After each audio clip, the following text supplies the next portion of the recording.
The world is undergoing a revolution in the way we do business and live our everyday lives.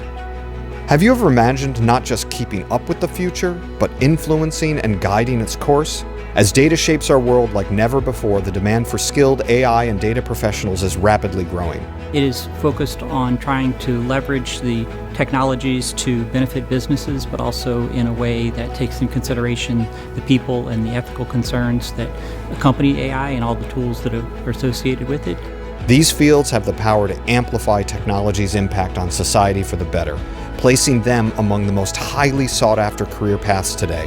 One of the things that is nice about our program is that because the classes are small, first of all, so you have an opportunity to do more creative projects. You also have an opportunity to pick your own projects in a lot of classes. The University of Dallas offers master's programs in cybersecurity, data science, and artificial intelligence. We push the boundaries of what's possible, and we go beyond the question of what can we do to the real consideration, what should we do?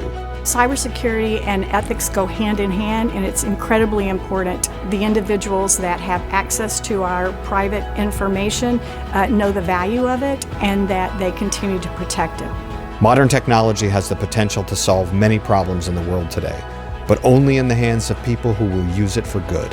Stay on the cutting edge and learn the true value of cybersecurity, data science, and artificial intelligence and its relevance in our world today.